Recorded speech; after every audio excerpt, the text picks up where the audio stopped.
Good morning and welcome to the 445 Productive Through Joy show with your host and your boy, Dr. Michael Datcher. The show airs each weekday morning, hella early AF at 4:45 a.m.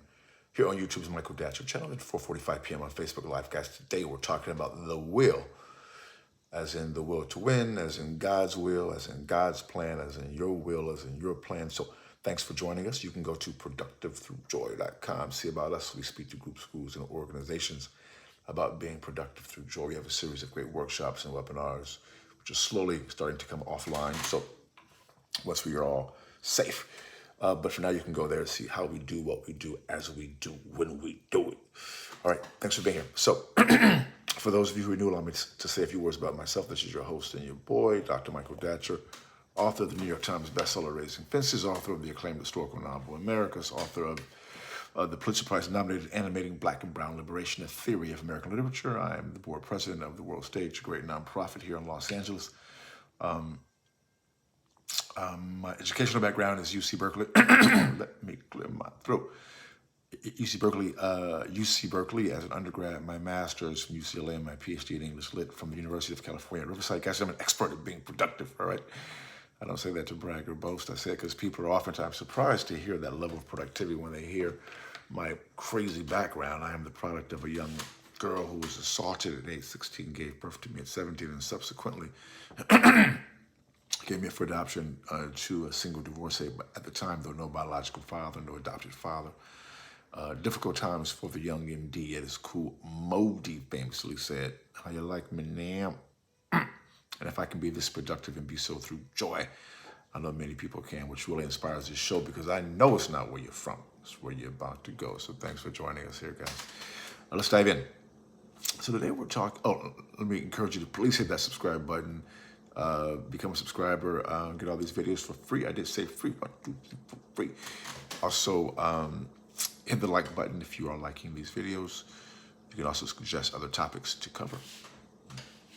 So let's dive into the topic today. We are talking about the will. And so point one is you want to think about what you are willing in your life, right? At times we, in the American imaginary, we have an idea of people who are just willful people. So people are just more willful, and they, through their own innate will, they raise themselves up from the bootstraps.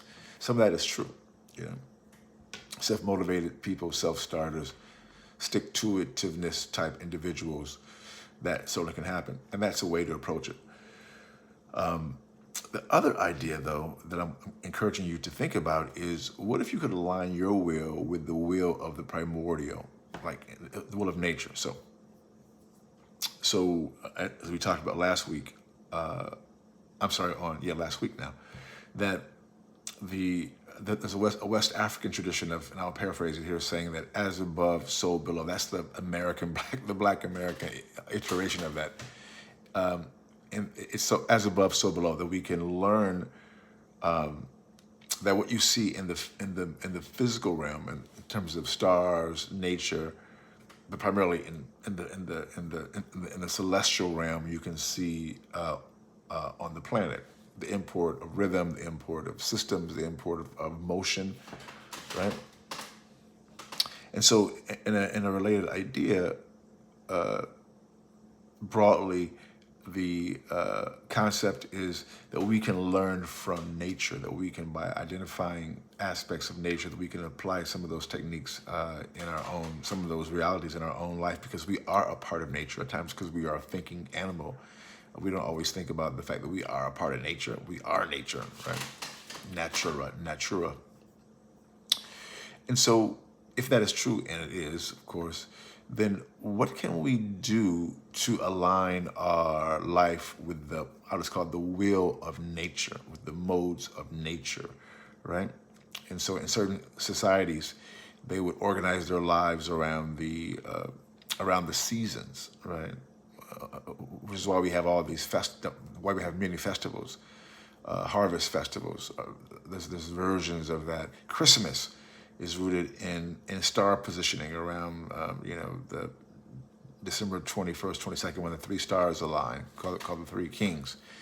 We at times are unwittingly engaged in following nature following the above, the celestial, but we aren't always aware of that. So I'm encouraging you to do just a little reading. You can do it online, to talk about holidays, how holidays, holy days, are oftentimes, at least in the West, but they've migrated from different parts of the world, are based upon celestial positioning, right? Like what month is it, where certain planets and stars are.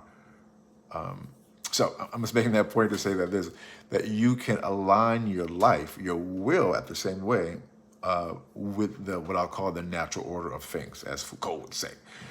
Point two is that, well, how do you do that? That was all weird. I know it sounds a little weird, I know, but you can do it by observing nature, observing the world of natural phenomena, and trying to align your will with the will of others. Let me give you an example. This is not really going so well in terms of being really clear. All right, so here's a good example. So because the earth, this is my theory. I don't have definitive proof of this, but this is what my theory.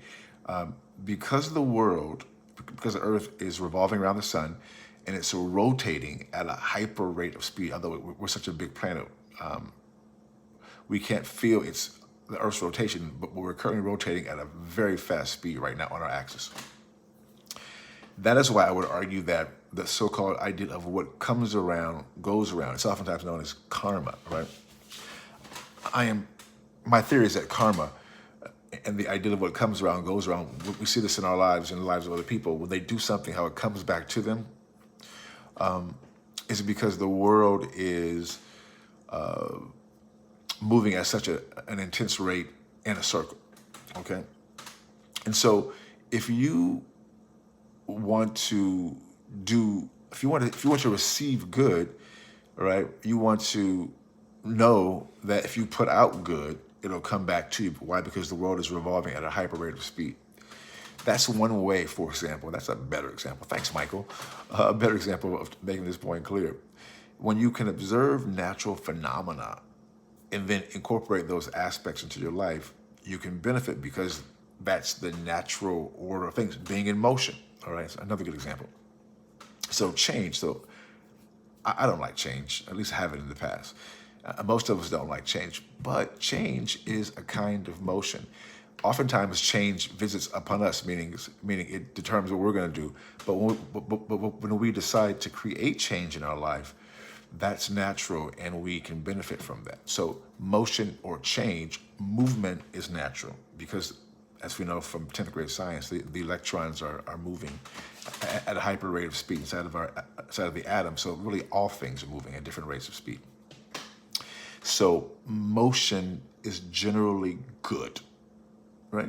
So when you can be in motion and at times creating change for yourself, you are living in alignment with the natural order. And I cannot stress this enough. It really helps you because I live at the beach here in Venice. I'm in nature every day. So you can really see it living around nature. I encourage you guys to get in there if you can, if it's available to you, to get in nature. It could be any nature. It can be the mountains. It can be a lake. And just being there, you just take note of nature. It's very obvious when you're around it a lot, like, wow, we're up in nature. All these buildings, this is the fake stuff. So, which goes right into point 3. As you can align what I'll call your will, what you want to do, what you're about, your actions with the will of, I would call it God, but it's God because God is nature. You are going to 1,000% have an enhancement in your productivity. 1,000%, I guarantee it. Not 1,000-fold, but 1,000% sure that you will enhance your productivity. So, boom, goes the dynamite. Thanks for listening to my somewhat convoluted show today. I think you got my point. Do what is in the natural realm. So, thanks for being here. We'll see you. Please subscribe to the show if you like it. Hit the like button, and we'll see you when? We'll see you this afternoon at 4:45 p.m. Until then, let's talk about it and be about it. Deuces.